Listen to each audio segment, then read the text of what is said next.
I'm sure you're ready to hear from James. So let's get him up here. Thank you.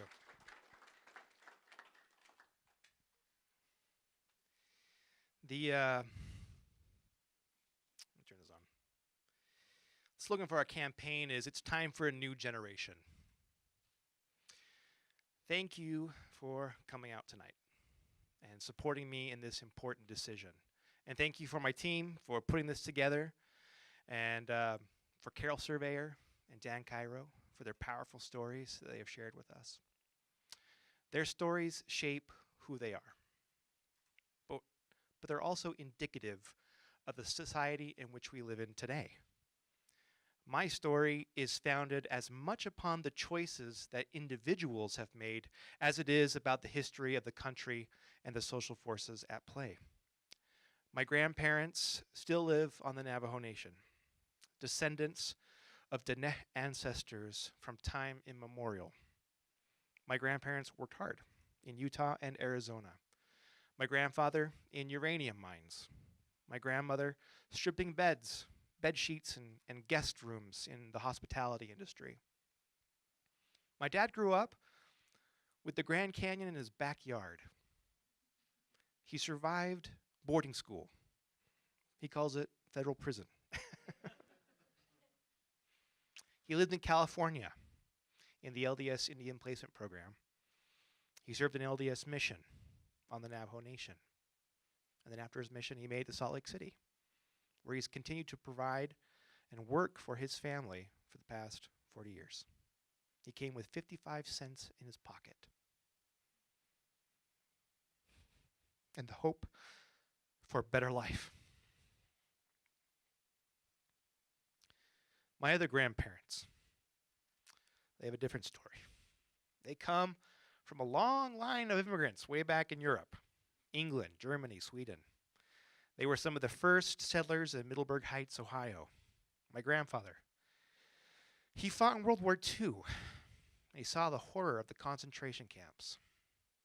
The images of the war left a scar on his life. My grandmother, she told me that he would awake at night thinking that he was still back over there. But his life was cut short. He died when my mother was only 8 years old. The night before he passed, my mom had asked him if she could call him Pop, and he agreed. It's a very sweet memory. So from what I'm told, he was a good man who worked hard. Grandma worked at Firestone and never remarried, but she continued to provide for her family the best that she could. Around 18, my mom met LDS missionaries and converted to the church and eventually made it to Salt Lake City. My parents met on Temple Square. I know. Their story is so cute, it makes me sick. Raising us 4 children, my parents decided to take the best from their cultures and focus on that. It was a loving home, and we laughed a lot. My parents instilled in me the importance of being kind, being sensitive, sensible, smart, serviceable, and determined. They taught me to find balance or harmony, and it's a central Navajo philosophical concept. I was the first in my family to graduate from college with a bachelor's degree, to get a master's degree, and now I'm working on a doctorate degree. It's taken nearly 3 generations for our family to rise into the higher social ranks. And my story is one of beating overwhelming odds. But that dream of social mobility is becoming increasingly more difficult for more and more people. I will finish college with $50,000 in student loans. And given that sociology is the most wealth-filled discipline in the world, what I can expect is to be paying off those loans for the rest of my working life. And this will make simple things like saving for retirement much more difficult. And it's not even guaranteed that a job is waiting for me either. I may have a better chance at winning the Senate seat than obtaining a tenure track job. Right now, I teach on a semester by semester basis. Nothing is guaranteed, and they're very quick to tell me that. It's at the whims of larger social factors that go on, and that's beyond my control. It's a precarious situation, and it's the work that universities get at a discounted price. But my story of insecurity is an all too common experience for many Americans.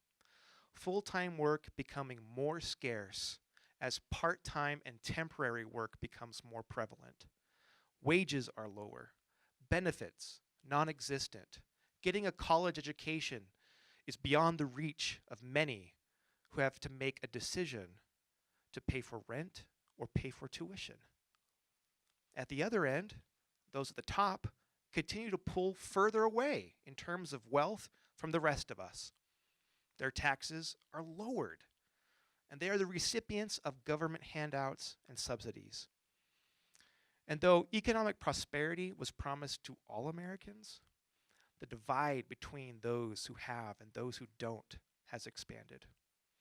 The myth they've sold us since the early 1980s from both sides of the aisle has led to the greatest transfer of wealth to the least amount of people possible. Nearly all the gains from productivity have gone to those at the top. The bottom 90%, Republicans and Democrats alike, have waited patiently for the benefits to trickle down, but they've only received a few drops. Instead, the privatization of our public assets, the financialization of our economy, the offshoring, the deregulation, the retrenchment of the social safety net, and the focus on hyper-individualism has left a burnt-out shell of a once prosperous working and middle class. Our country's history is also burdened by deep racial divides. While individually, many Americans claim to not harbor racist attitudes, the foundations of our society are littered with racism and subsequently racialized institutions. Many of our systems of laws and policies have tended to reward people of European origin while punishing or holding back people of color. And no matter how innovative and hardworking these people can be, only once in a while do we see the success story. And that is because so much is working against them. One of the problems is that people in the positions of power claim to not see race. They claim they're colorblind, that the consequences of misery and poverty are due to the lack of the work of the individual. Not only is that a naive way of understanding social life, but it's also very dangerous, because denying the systems of power and systems of oppression that work behind the scenes in our lives means that our line of thinking will only address the problem at an individual level, when in fact we need to be stepping back and viewing our problems from a much grander scale. Acknowledging our racialized history and racialized social systems is the first step towards remedying the divides in our country. These systemic issues pop up in people's personal stories, right?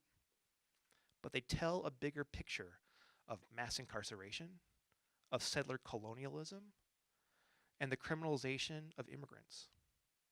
Now, it may not be the most comfortable subject in polite conversation, but we have moved beyond polite conversation.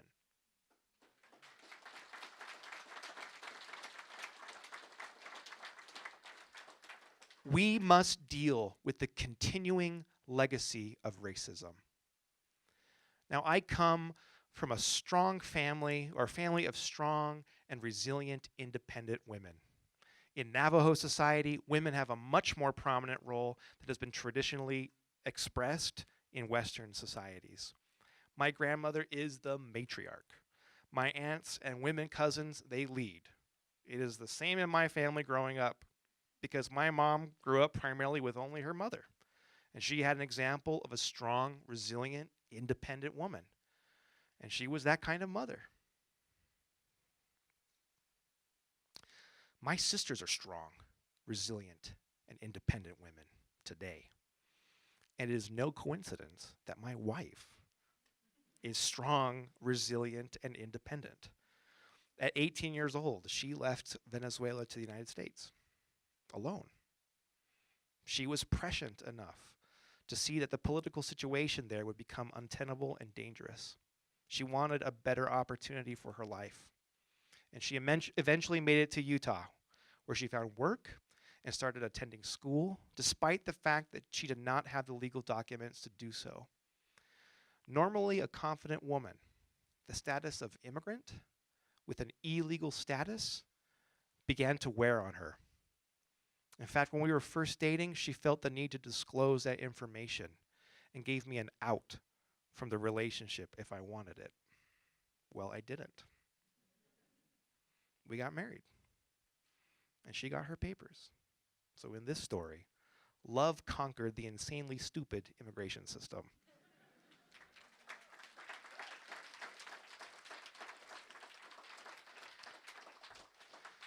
Now we have a daughter who is 11 months old, and she is my life. So, living in a society that devalues women, their work, their contributions, their ideas, and motherhood is infuriating to me. Bell Hooks said that feminism is a movement to end sexism, sexist exploitation, and oppression. I do not want my daughter to have to grow up in a world where she is devalued simply because she is female. To have her ideas brushed aside because she is female. To be paid less for the same work because she is female. To be pressured to withdraw from her career to raise a family because she is female. To be criticized and punished for being a mother. Of course, if she chooses to be a mother, right? I don't know who she will end up loving. I will always love her, no matter what. I believe it is against our moral decency as human beings to treat others with malice, to write laws that discriminate, to marginalize and persecute, based simply on how a person naturally loves.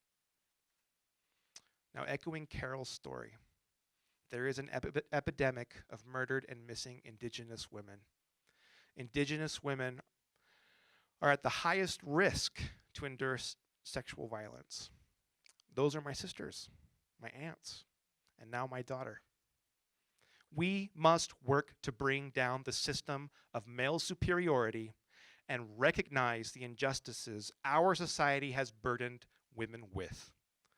We must provide free, high-quality women's health care to all who live within our borders.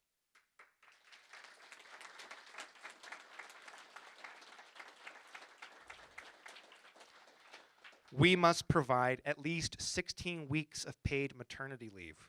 We're the only industrialized nation who doesn't do it.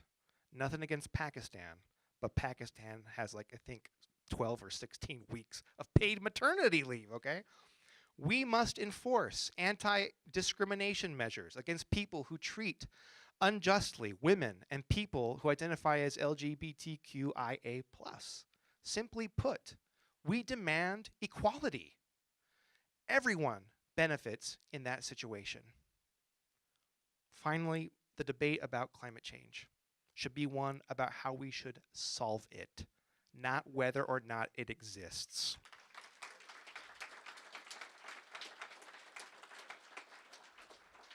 As a society, we are wasting so much time and energy to maintain an economic system that is rendering our planet unsuitable for human life just so a few wealthy people remain wealthy. History will look back at this moment and collectively judge us for our inaction. I can imagine the meme right now, what that's going to look like. It's like shaking my head, face palm. Okay. The moment climate change and the environment become the number one thing Americans are most concerned about, it will be too late to do anything about it. We have the capacity right now to run completely off of renewable energy. We have simply lacked the political will to put it in place and do it. We must elect leaders who will stand against the destruction of the planet and reject the dirty money from fossil fuel industries.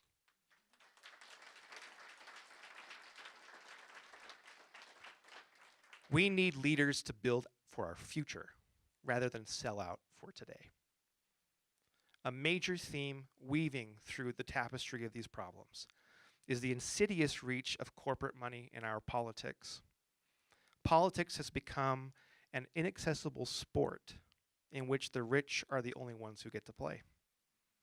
The rest of us have become spectators, which is why so many people feel apathetic towards our democracy today. Money has undermined the very foundations of our democracy.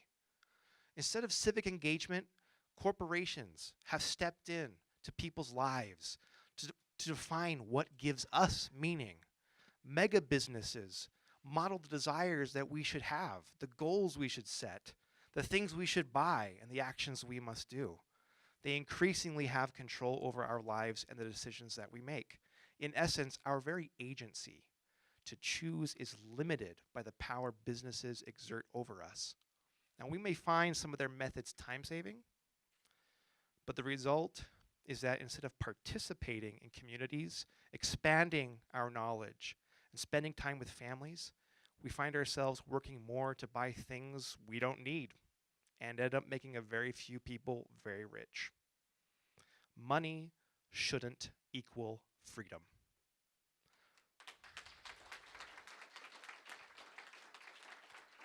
Freedom is an inherent right. It's a human right. It's a God-given right. If this is the state of our society, what I've explained today, we must demand for something more than just the anti-candidate. It is not good enough for me to claim that you should vote for me or join the campaign simply because I'm not Orrin Hatch or Mitt Romney or whoever else they end up throwing at me from the capitalist class. We need to provide the alternative. And that is where the new generation steps in.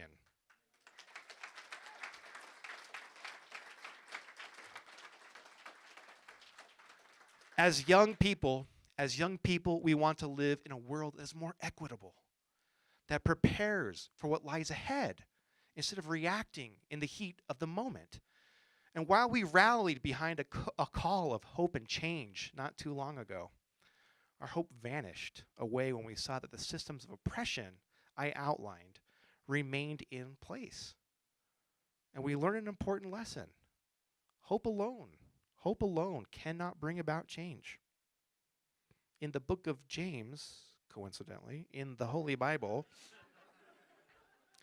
it says that faith without works is dead. Or in today's speak, hope without action is meaningless.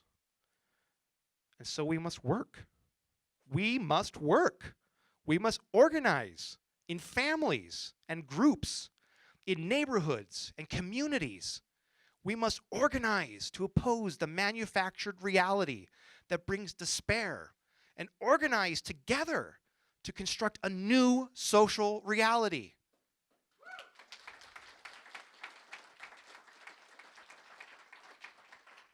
A reality where leaders past have envisioned for us. A dream where we're all treated as equals, regardless of our color, the color of our skin. Of self-evident truths that we're all created equal. That we tear down walls, not build up new ones. Of freedom and courage to write exactly what we think. That we can look up and out into our sisters' eyes and brothers' faces and simply say with hope, good morning. This is a worthy cause and one worth fighting for. Now, it may appear to be an upward battle, especially here in Utah. And I know there are allies and friends who in their minds have already accepted defeat in the 2018 election. Smart, motivated people. I am tired of the defeatist attitude of my allies that tell me our struggle is worthy but worthless.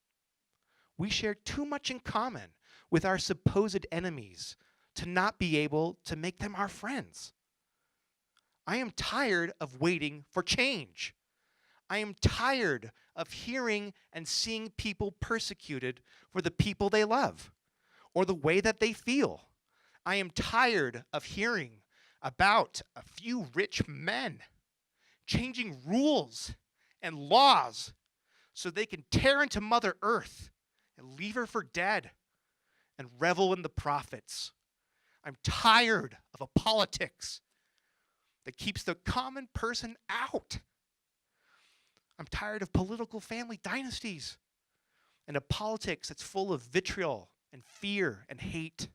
I'm tired about hearing of the criminalization of black bodies and brown bodies and red bodies, of hearing about the epidemic of murdered and missing Indigenous women, of seeing poverty when we have the means to eliminate it. I'm tired of hearing that greed rules over charity, that selfishness overtakes compassion, that love is subject to hate, and fear kills hope. I'm tired of people in power not giving a damn.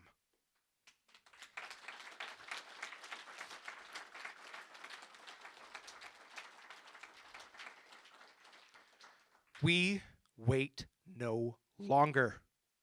The judgment is here, and it's here at the ballot box. It's the marches in the street. It's the rallies for change. It's the organizing in apartments and in schools. If the ears do not hear, then we will find ears that will.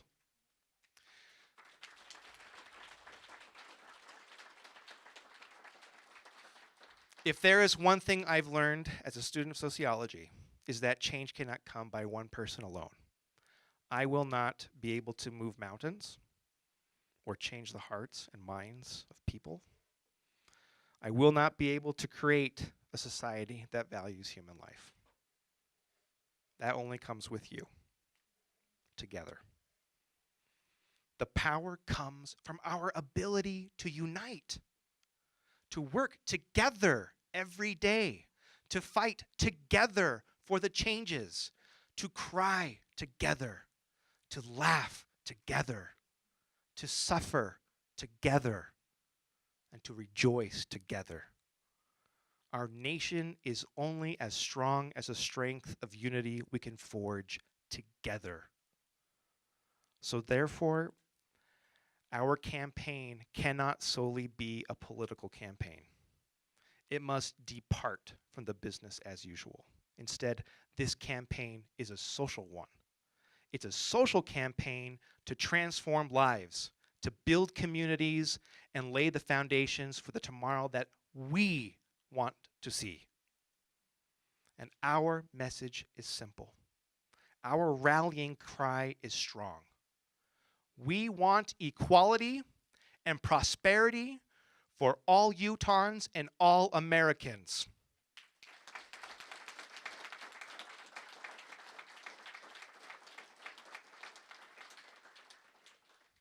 It's time, right now, for a new generation. Thank you.